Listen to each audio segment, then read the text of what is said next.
I heard a hum from the outside like a truck. I thought that's odd. Could it have been the ninjas from Federal Express?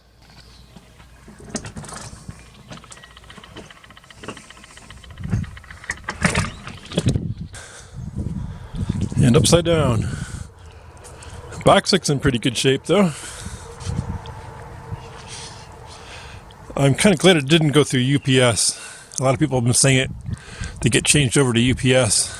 See, it has taken an impact in the corner, but that's nothing big. Yeah. Flip her over, see how the other side looks. And they dumped it and ran. There's really no chance to inspect for damage, but it looks like it's in good shape. And of course, this is not complimentary or anything like that. I pay full boat for this. So this is going to be as objective as I can be. Although I've got, obviously, investment in here. And I'm going to try to save the box in case there is a problem. A lot of people will tell you to make it easier on yourself, not to lift anything, just to cut the box and roll it out.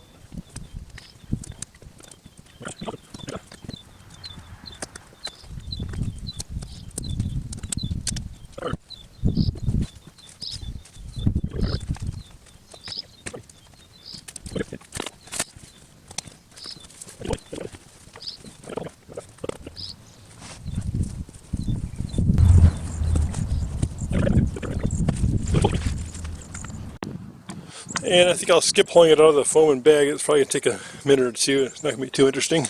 I'll be back in a second. I see this little box in the bottom down there. My main goal right now is just to get it out and get it charging. I'll worry about assembly while the battery is charging. So getting the foam out wasn't too bad. Pick away a little bit, piece by piece. And this is how she comes. There's the rack. So yeah, expertly packed. They've been doing it for a while. They got it figured out, I guess.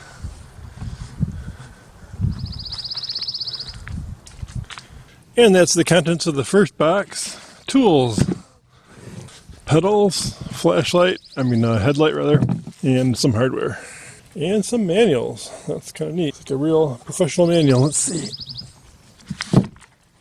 Yeah, even in color. I have to read through it to see how well written it is, but it looks like an honest attempt at a manual. And the other little box at the bottom was the power supply for the battery charger. And now I'll get the rest of a little bit of foam off and cut all the tire wraps and open it up, get the battery out so I can get it charging. Then I'll worry about putting the bike together.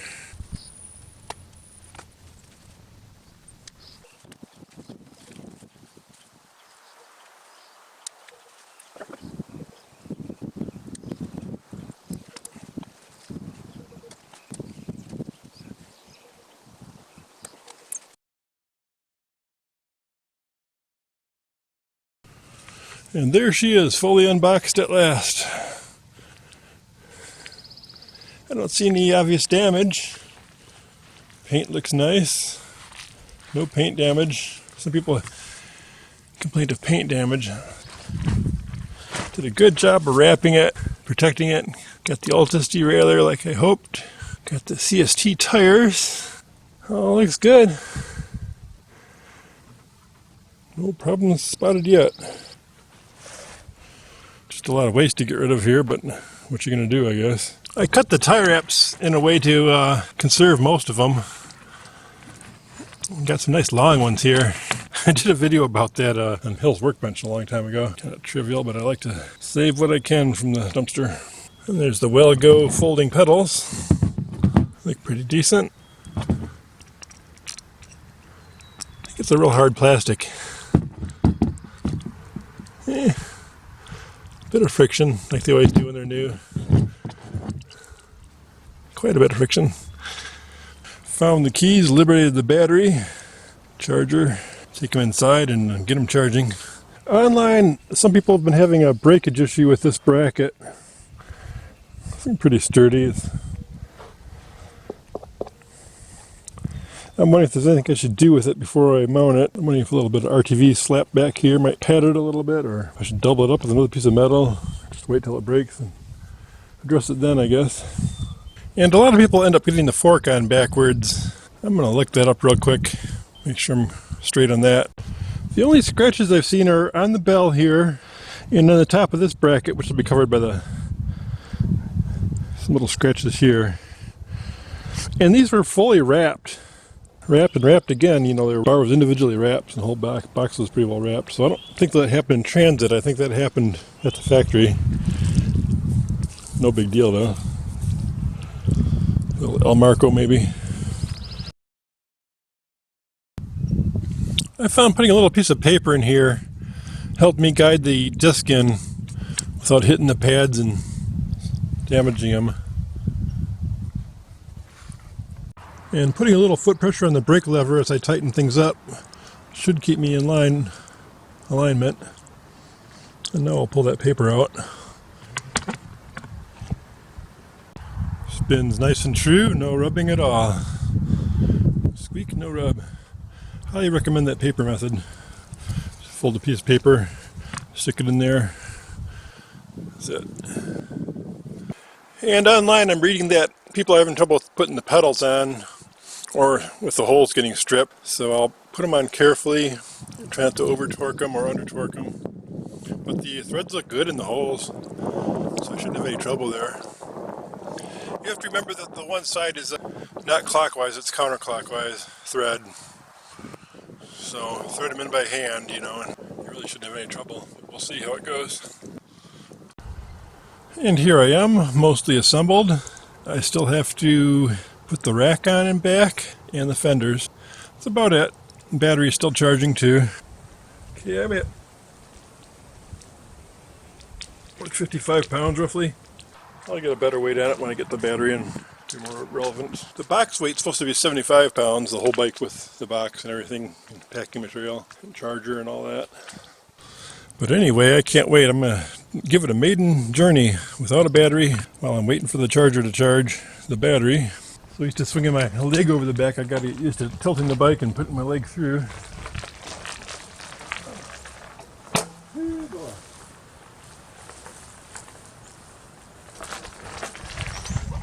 Whoa! That could be painful. Gotta watch what you're doing.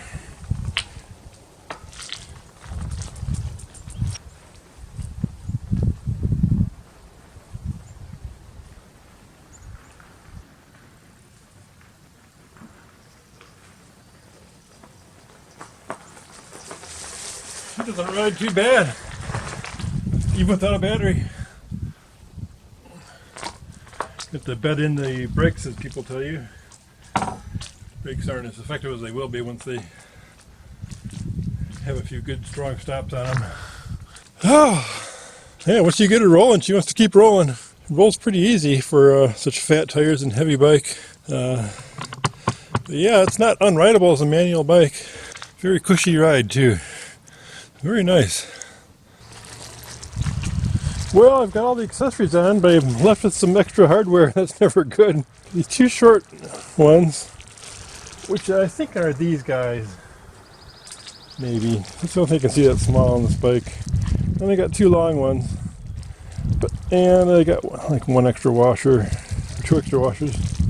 But a lot of the hardware was pre-installed and properly tapped holes in the bike. So maybe they just gave me some spares, I don't know. So, good.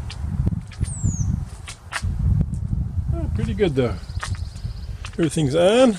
I'm just waiting for the battery to charge at this point. I'm going to take her another little ride with it without the battery. It's actually not that bad to pedal without a battery for such a big bike. Yeah, she's heavy, but she rolls nicely. Gears seem to work fine. This bike was about $2,000, and there's a coupon for either 100 or 150 off. It's 150 right now for spring. Just before this sale, it was down to 100. It was 150 before that, so it oscillates a little bit there. There's usually some kind of code though you can get for $100 or 150 bucks off the bike. The bike last year in 2019, I believe was $1,850, but it didn't include the rack or the fenders, which are both worth something. It doesn't have a tail light. I kind of thought it did, but I guess it doesn't. It's just a reflector. It's something I want to put on later for basic safety reasons. I probably will get.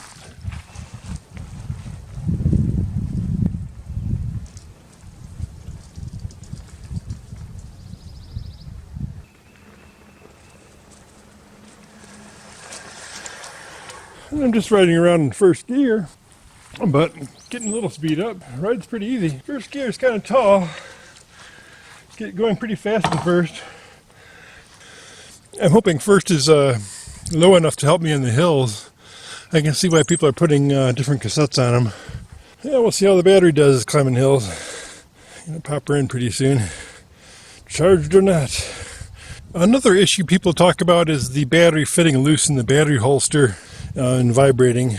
There's an easy fix for that, simply putting a wrap of tape around the battery. A few runs of electrical tape, build it up a little, make it fit snug in there. I'll probably be doing that because it seems to fit a little loose. They were also putting a piece of foam at the end of it. I see glue on the end of my battery, but I don't see any foam on it. I wonder if that fell off or if it's stuck back here. But no big shakes. It's something I can deal with.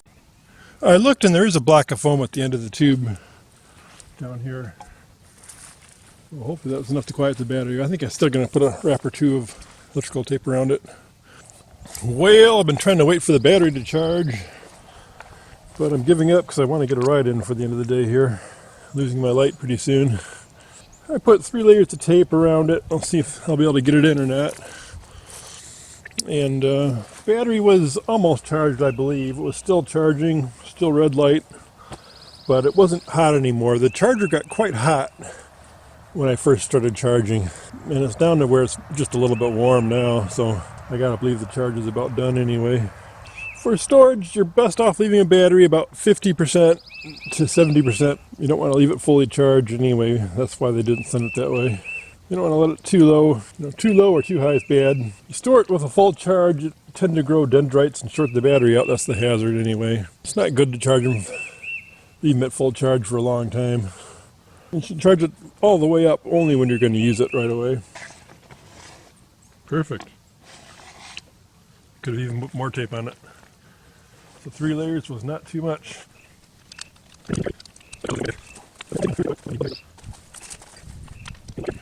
And this is giving me my first power up. Hit the power button, and I got a display. Bingo.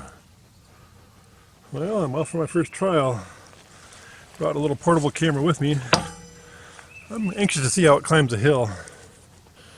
That was so much fun, I had trouble stopping. I want to see how bad it is to get in the car.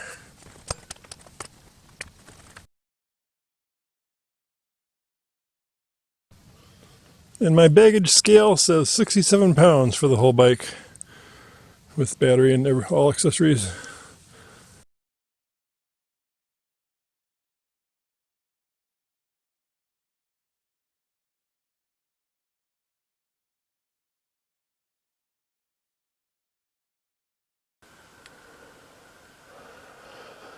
Riding around in pedal assist 3, was in 1 at first.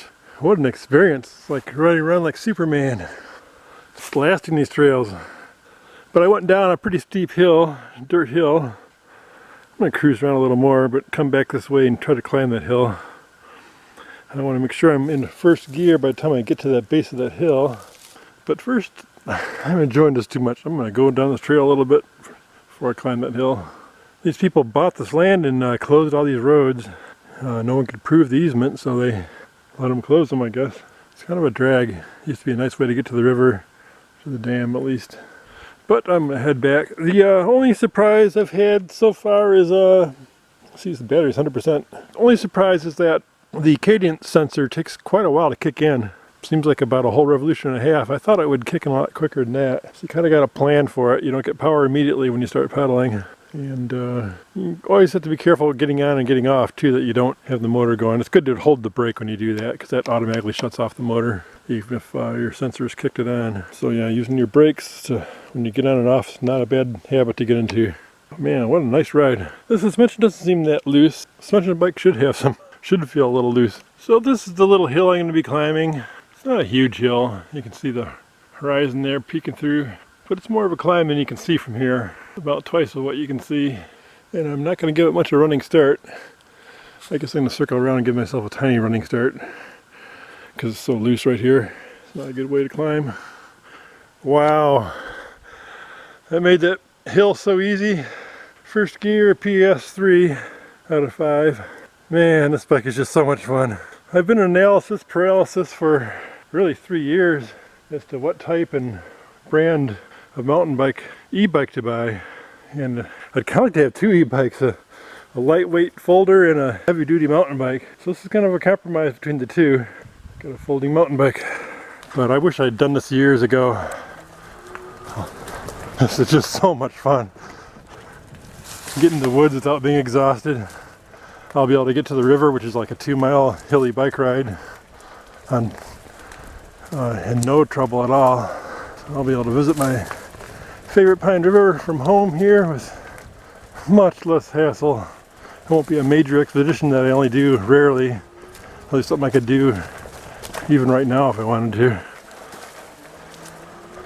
Well, that's a hell of a hill at the end there. I tried to actually climb that hill. I'd want to get a little more skills before I tried that. But it handles nicely. A little bit of lag on the PAS. Obviously, the lower gear you're in, the less lag it'll be.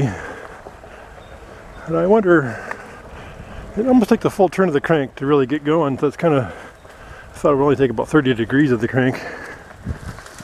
I wonder if I can upgrade the sensor from a 8 to a 12 or whatever it's got to something finer. But no big deal, I'll get used to it. Part of the getting around on a bike is anticipating things. I'd give you more action shots, but I don't have an action camera. This doesn't have any real stabilization.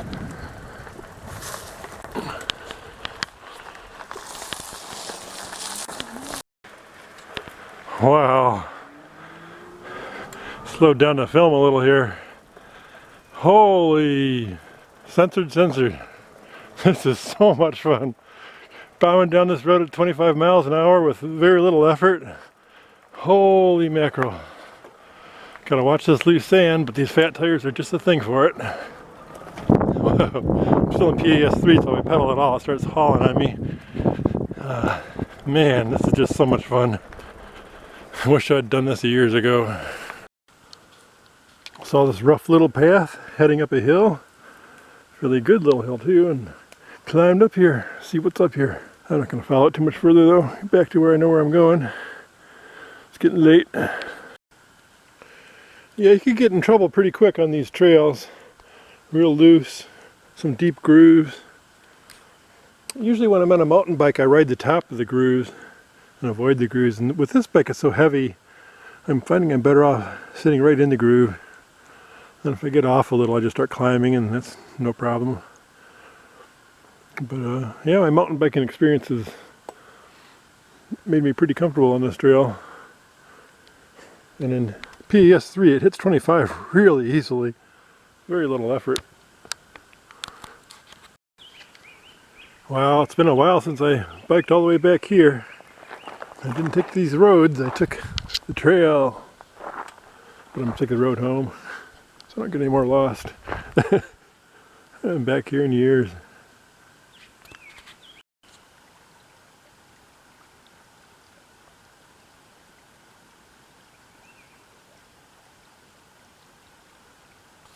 Well, I'm about home, 5.5 miles, and I was going to go less than a mile up and down a hill just to give it a test before it got dark.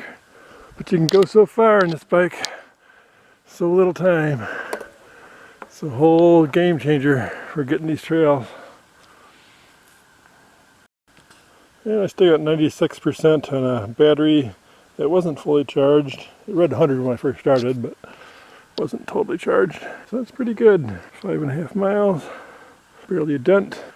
Unfortunately, my camera's about dead. So, signing off.